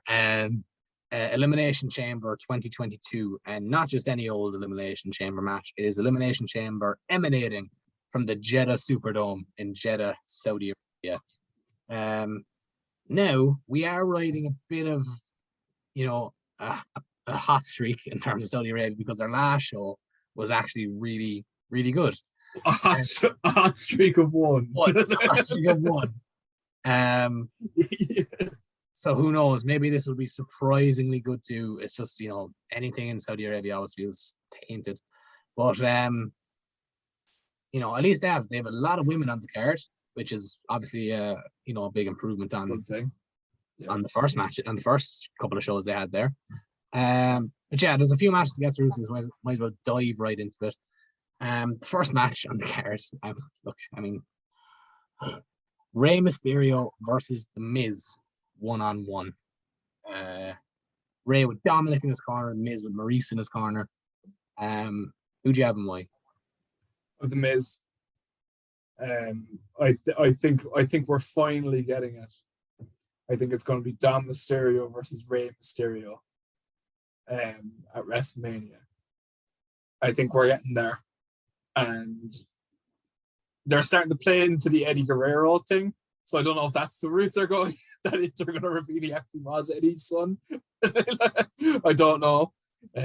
But imagine that they revealed that he was actually his son this entire time. He just changed his name to Don McGuire. But he was. No, there was no dispute with that. He was his son, wasn't he? That he was biologically his son. It's just that, like, Rey, he was Rey's son from birth, but biologically he was Eddie's.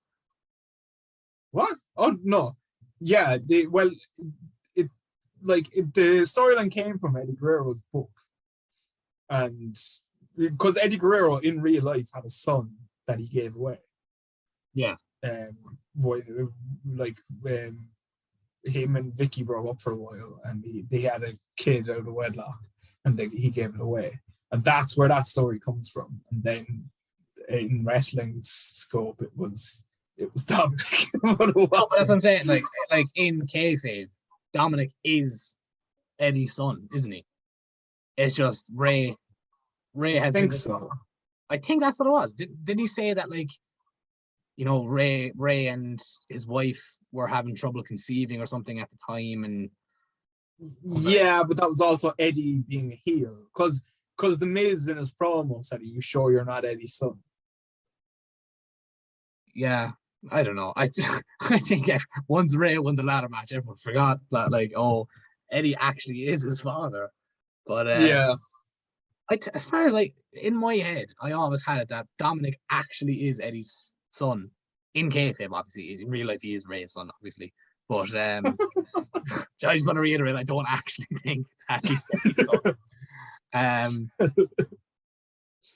I see that thing as well, that Dominic is growing a mullet at the moment, and people are like, "Oh, is it a throwback to when Eddie had his mullet?" Yeah. And I think we're getting to a thing now that like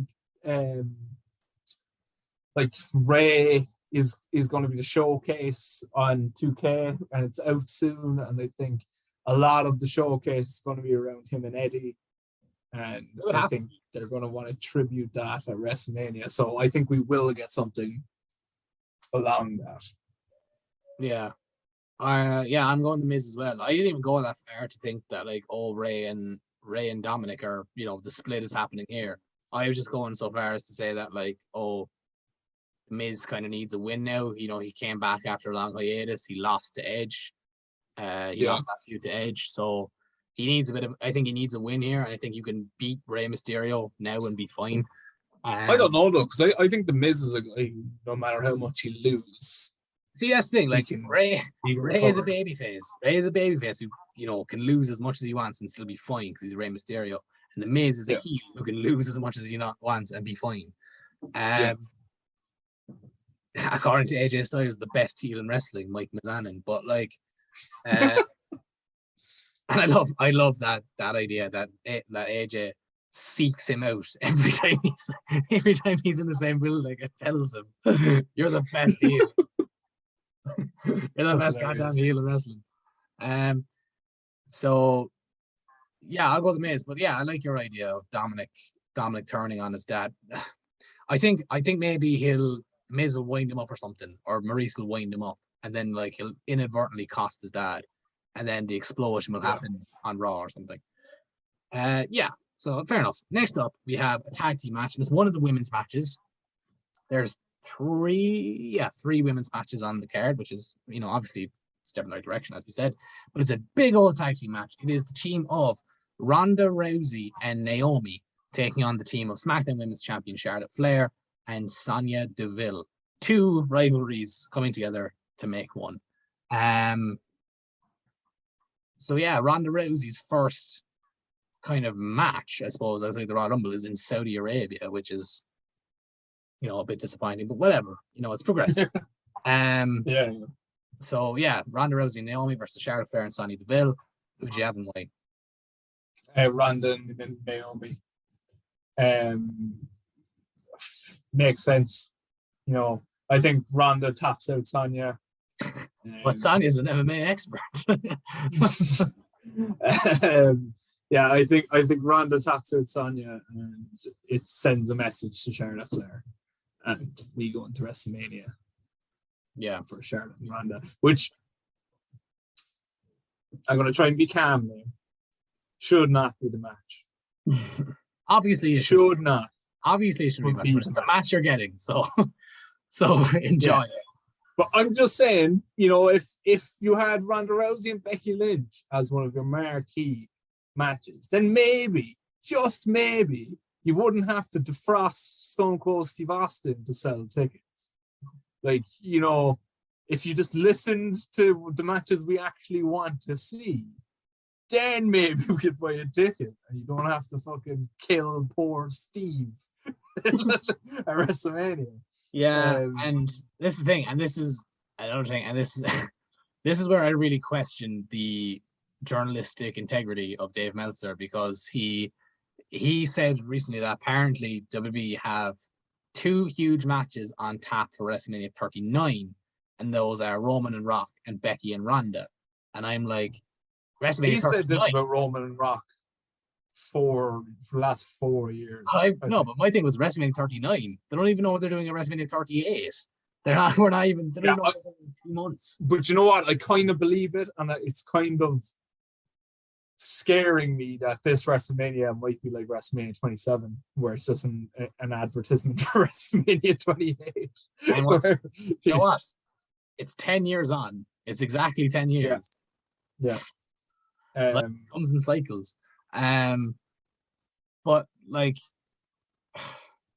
I could see, like, the thing is, I think that's easy to predict. I think it's easy to say, yeah, next year at WrestleMania it's going to be Roman and Rock, and next year it's going to be Charlotte and Becky, or Becky and Ronda rather, because those are 2 matches that feel inevitable, that they will happen at some point. And like, the biggest place that they can happen is. I purely think Dave is guessing. Like, oh, he is. I think Dave is guessing.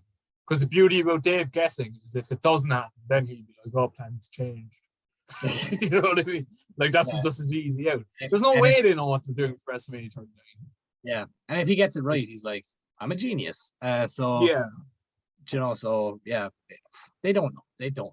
Do you honestly think The Rock knows what his schedule is going to be like in a year? Like, do you know what I mean? Do you honestly think The Rock will be like, I can't promise I won't be doing Jumanji 4 in 2023. Well, this was the Dave Meltzer that also said Rock was locked in for Survivor Series, and that never happened. So yeah, plans change evidently.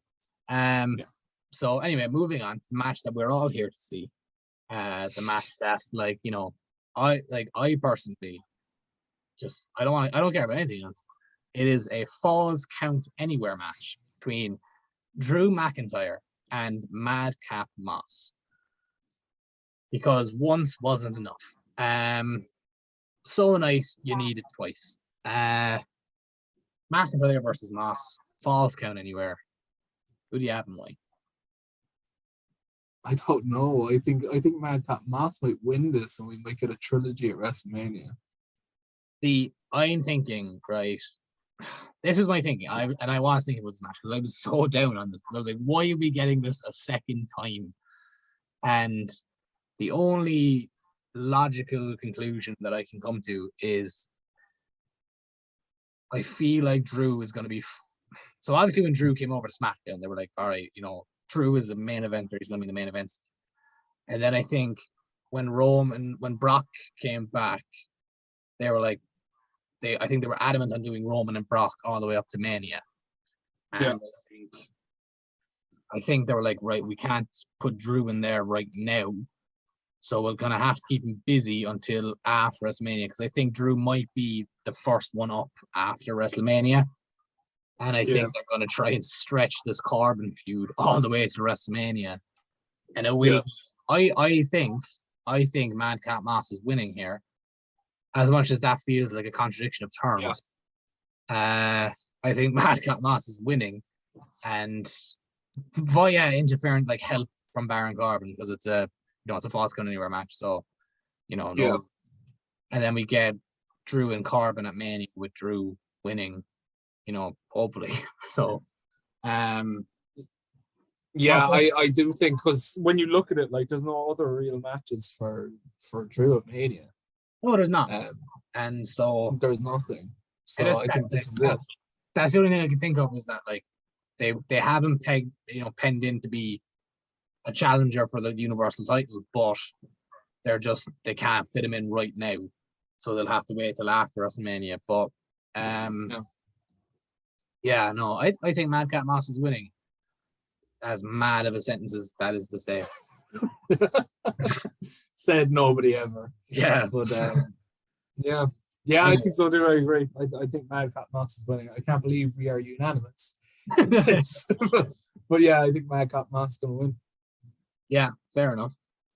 Moving on, it is the SmackDown Tag Team Championship match. It is the SmackDown Tag Team Champions, Usos, Jimmy and Jay, defending their titles against the Viking Raiders, Eric and Ivar. Who'd you have and why? Come on, man. It's the Usos. Come on. Yeah, it's Usos, isn't it? Yeah. Look, I miss War Machine.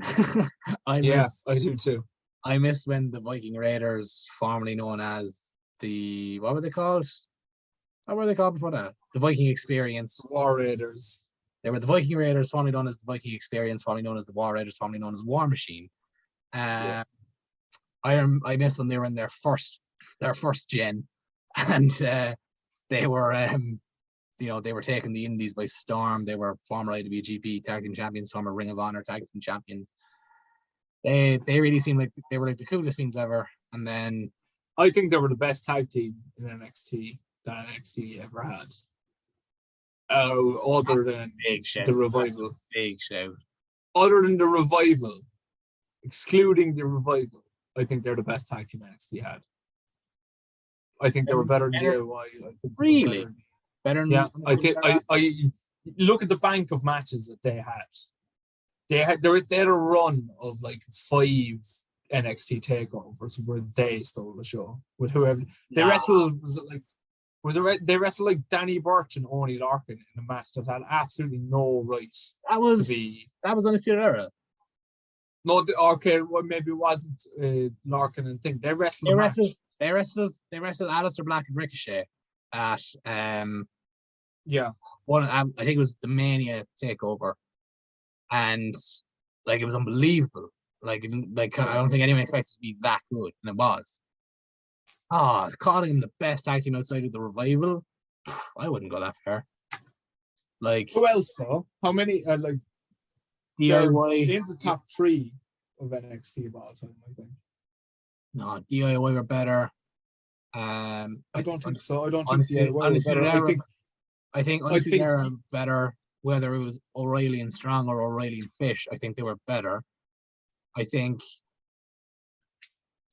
Mustache Mountain are better, and they were barely in there. Do you know what I mean? I think they're a better tag team. I don't think so. I think I don't know.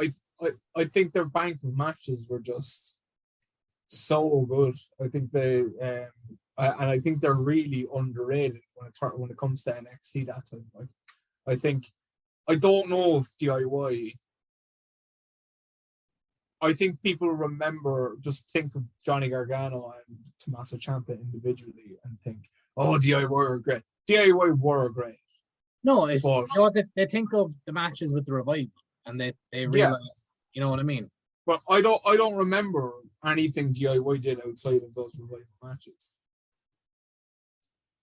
Yeah, but like, what more do you need? You know what I mean? Like, well, like the Viking Raiders just I think they had more quality or more volume of better matches than DIY did. I think DIY gets remembered for those 2 incredible matches. Yeah, probably 2. You could argue the 2, at least one of them, the Toronto match, you could argue was the greatest, and I'm being serious, the greatest NXT match ever. You could argue that. Yeah. No, I'm not arguing against that.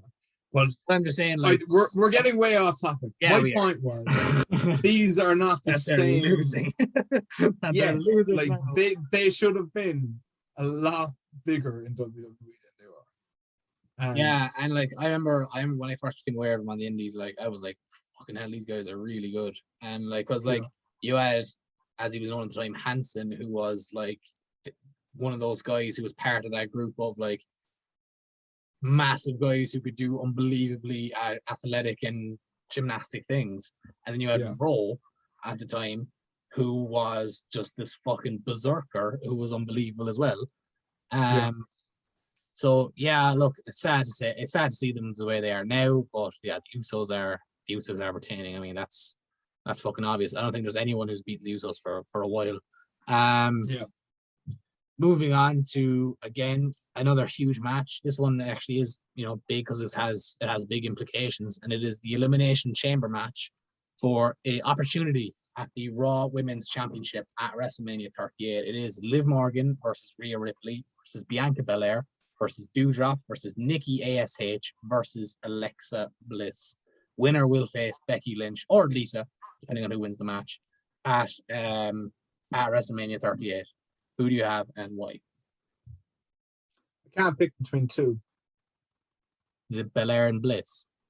Yes. Yeah, I'm kind of having You the know same. me so well.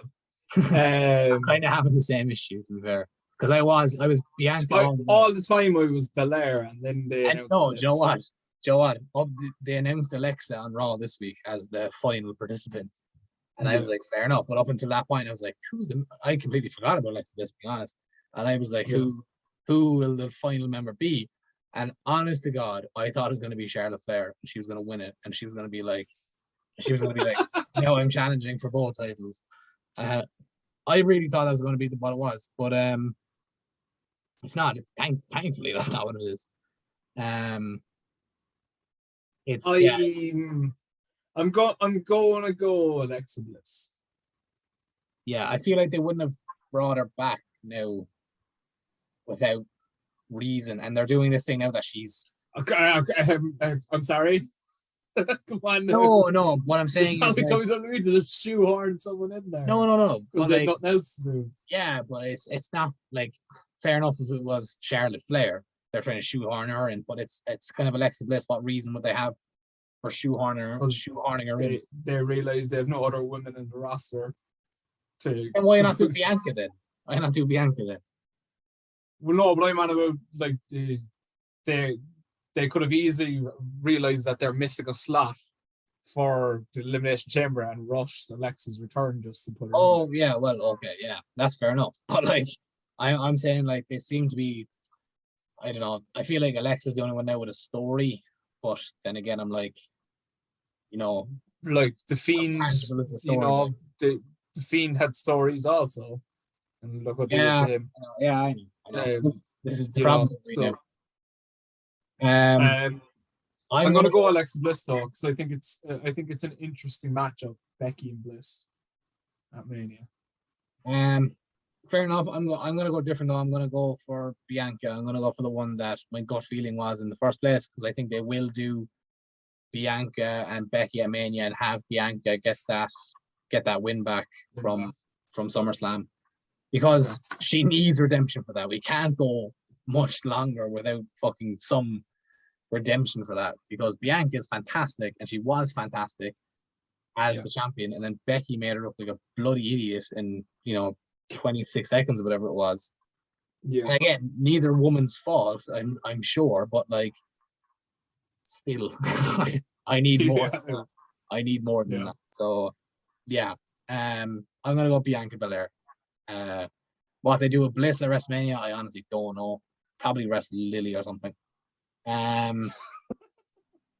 Don't laugh at it. Don't, because it's a genuine possibility. And staying on the topic of the Raw Women's Championship, we move on now to the Raw Women's Championship match. It is the champion Becky Lynch defending her title against the Hall of Famer Lita. Becky Lynch versus Lita. Talk about matches that you've never thought would happen.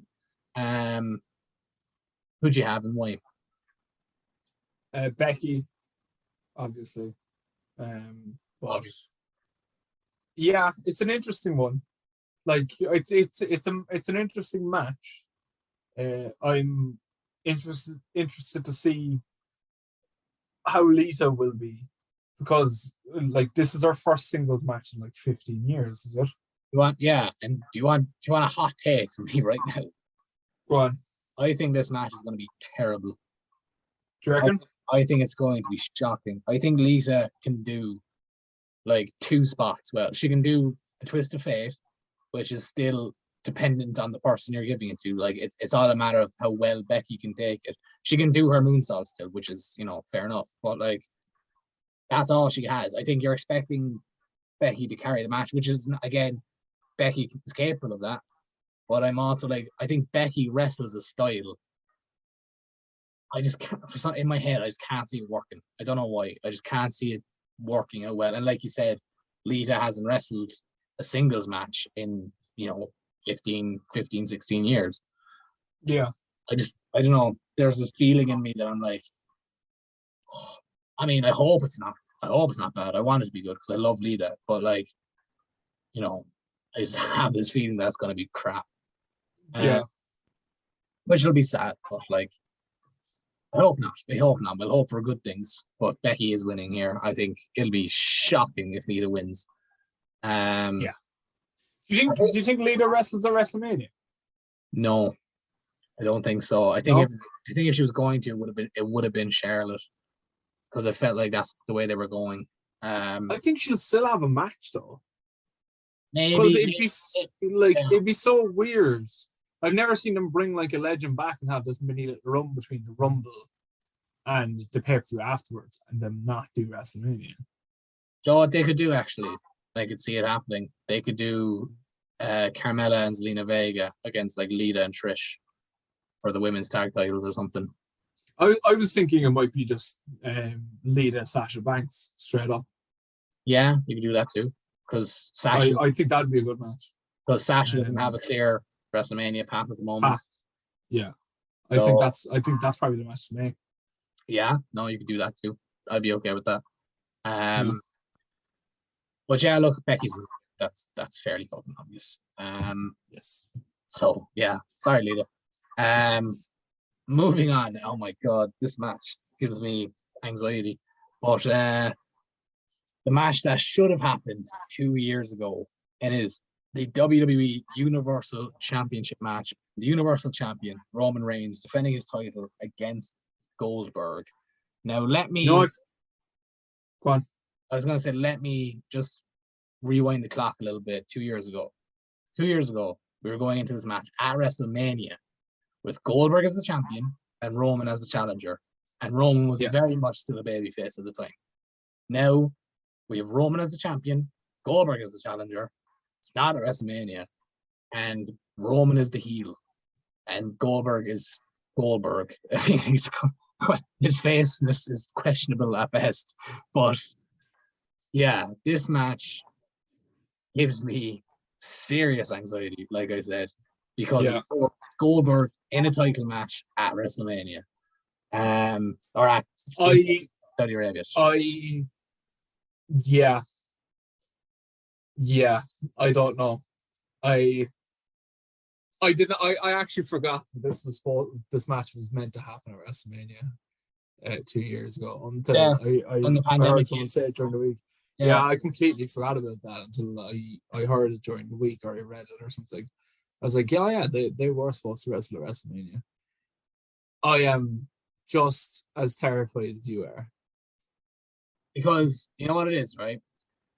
Up until last month, I had like 100% assurance in every single Roman Reigns match that he was winning. Now, the Rollins match, there was like a 0.01%, doubt in my mind. I was like, I feel like if anyone's doing it right now, I feel like it's just because of the build to that match and stuff. Now I think that 0.01% has been bumped up to like a 0.1% doubt in my mind, because I'm like 0.1%. I think there's a 40% chance could Bill Goldberg. No. I'm that confident now in Roman that like I'm not. No, if because it's right there. It's right there. You have Brock come out, cost Roman just as Roman did with him, and have Brock win the Chamber, and then you do Brock and Roman for the for the WWE title rather than the Universal title. What's giving me kind of a bit of calmness here is if they'll have Drew McIntyre beat Goldberg, they'll surely have Roman Reigns beat Goldberg. You know what I mean? Like, yeah, but there is that story. Like Brock Lesnar and Roman Reigns is happening at WrestleMania. It is. It's been announced. Yeah, it is. But I don't know why Brock is in the Chamber. If there isn't something more to it. It'll also, I mean, like, it won't matter because it's WWE and they won't care. They'll throw it in our face anyway. But like, you'd love to make the argument that if what you say does happen, you'd be like, well, surely the Brock and Roman match is null and void because Brock won the Rumble and chose to face Roman champion, and now we have Brock the champion and Roman the challenger. And not gonna make a difference. No, that's what I'm saying. Like, WWE won't give a shit. They'll be like, yeah, and what's your problem? Yeah. No, there's there is a tiny, tiny, tiny sliver of doubt in my mind, but I'm fairly confident that Roman's winning here. Fairly confident.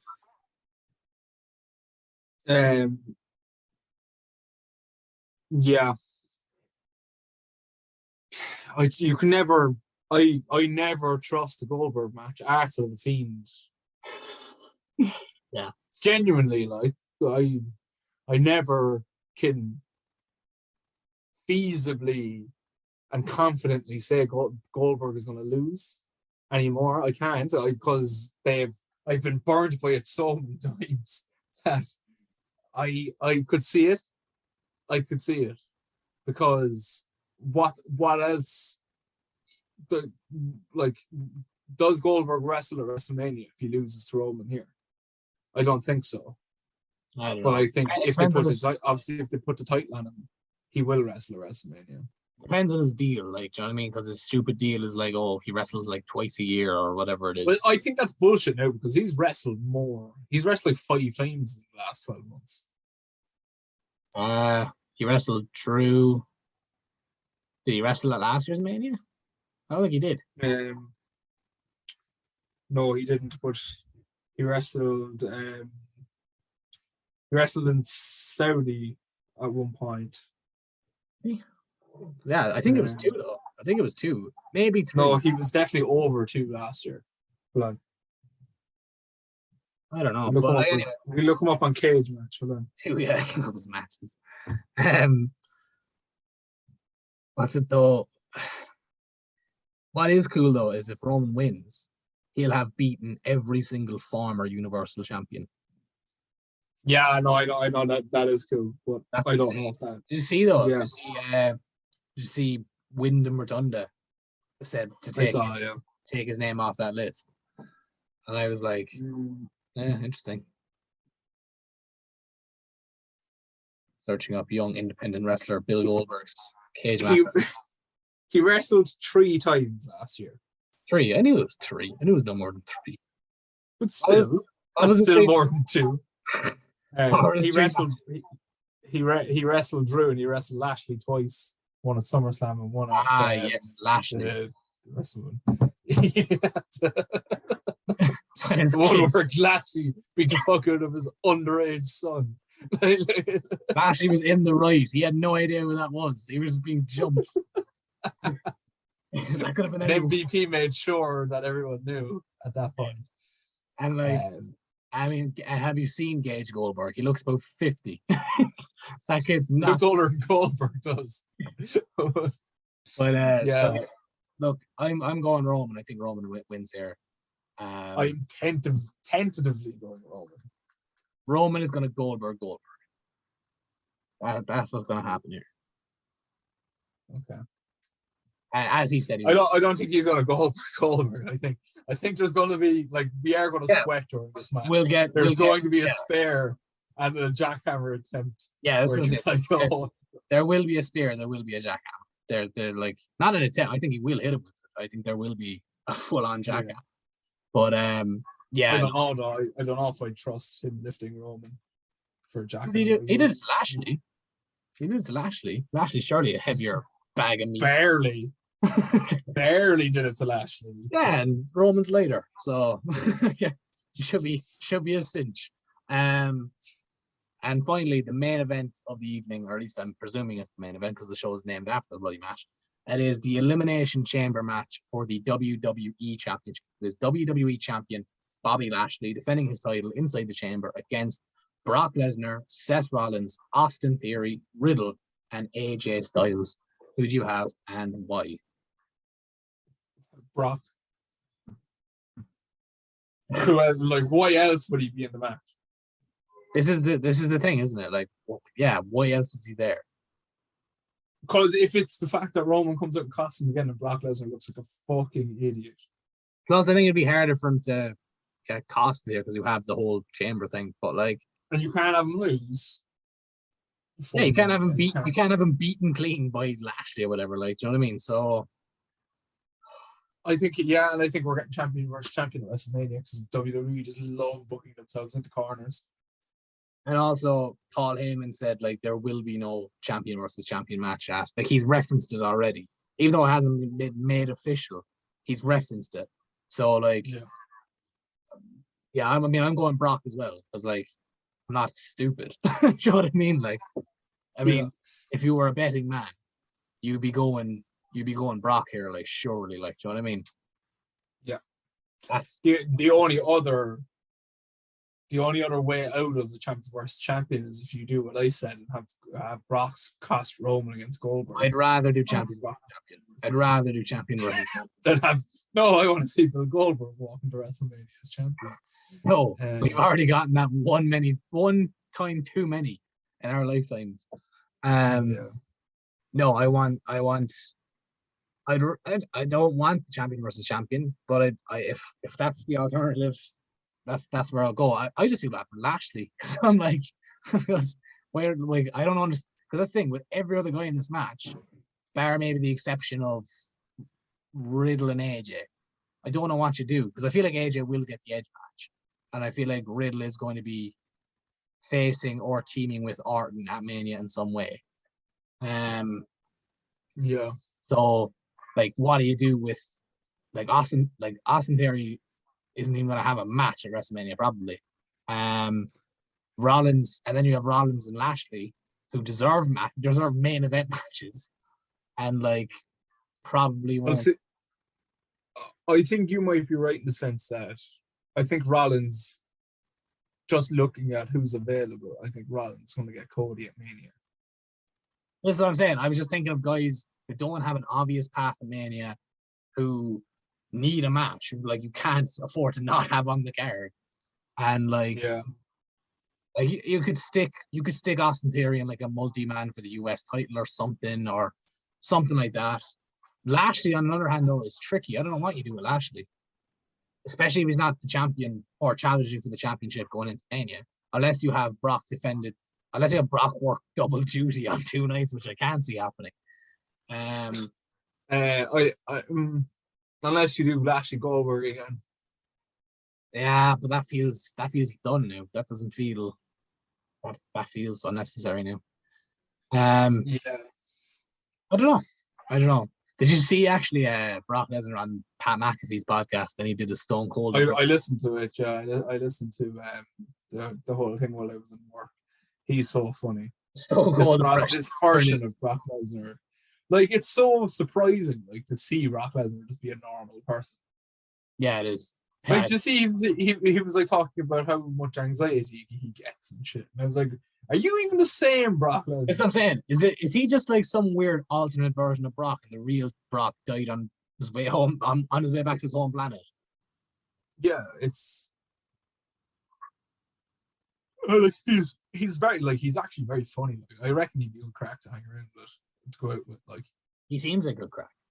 Yeah. It's but yeah, getting back to this, I don't know what you do with Lashley at Mania, unless, like, you really don't need to have Drew wrestle the Happy Corbin at Mania. Like, you could do Lashley again. I'd be interested in seeing that. They're not on the same brand, mind you. As if that matters. In WWE land. Like, the big, I'm just looking at the people on this card and I'm trying to shape Mania in my head. It's hard. It's hard to do this. I have to factor in that we have Austin and Kevin Owens. You have to factor in that Cody Rhodes is probably going to be on Mania. Factor in that Austin's probably going to be on Mania. You have to factor in that we're getting a double championship match. There's going to be no WWE championship match probably on one night. You have to factor in, multiple multi-man matches probably. You have to factor in that Johnny Knoxville is probably going to have a wrestling match at WrestleMania. Do you know what I mean? This WrestleMania this year, for me anyway, has felt like so unclear, and so like. Well, apparently they don't know what they're doing, like, and it makes me worried for this year's WrestleMania, like, that it's going to be a shit show. Yeah, like, and I feel like every year there is some uncertainty around the card up until like a couple of weeks before it. But like, I think up until the Rumble, but usually during the Rumble, like by the Rumble, usually the Rumble you get like 5 or 6 clear cut matches that you know you're gonna get, and then we got nothing. We got Roman versus Brock, which we knew we were getting anyway, and like it just gets to a point where you're like, okay, guys, you know, it's like having an assignment due, and in like, you know, you get a deadline like 5 months in advance, and then you're like, it's the day before, and you still haven't written the word, and you're like, you know, that's due tomorrow. I'm only saying that because I'm literally living that situation right now. But anyway, the point is, that's exactly how I feel. So I can't even escape the wrestling because it's the same situation. But yeah, it's an interesting one. Very interesting times in professional wrestling. It's probably the most interested I've been in professional wrestling in the last 2 years. To be honest, other than Punk's return. This is very, very interesting. And the next couple of weeks will be just as interesting. But yeah, are you going to watch on Saturday? Are you working? I'm working at 5. It's starting. Oh, lovely. Yeah, so I won't watch it, but I won't watch it live. I might try and catch some highlights at home or something, but you know, I'll be keeping an eye on my phone anyway. I won't be, you know, trying to avoid spoilers. I'll be like trying, you know. I'll be watching. Yeah, update me as it goes along and let me know if Goldberg has ended Roman Reigns' legendary reign. But yeah, no, I mean, sadly I'm not watching, but also sadly I'm not, you know, happily I'm not watching as well. Yeah. But on that note, we'll probably sign off. Yeah, we'll leave it at that. We'll be back. We'll be back next month to do. I don't think we have any WWE pay-per-views next month, but we have AEW Revolution next month. Yeah. So we'll be back to that. That will be interesting times. Yeah, because who knows what the landscape of wrestling is going to look like come that. I think it's in 3 weeks. 3 weeks time. So we'll be back in 3 weeks. But yes, we have a few matches for that announced already. CM Punk and MJF, the dog collar match. Looks like we're going to get Adam Cole and Adam Page. And it looks like we're getting Moxley and Danielson as well. So Danielson, yeah, that'll be a great match. So yeah, thanks for listening. Thanks for listening, guys. And yeah, hopefully by the time we're recording next, Goldberg won't be the Universal Champion again. I think he might be. Anyways, thanks, guys, and we'll see you next time.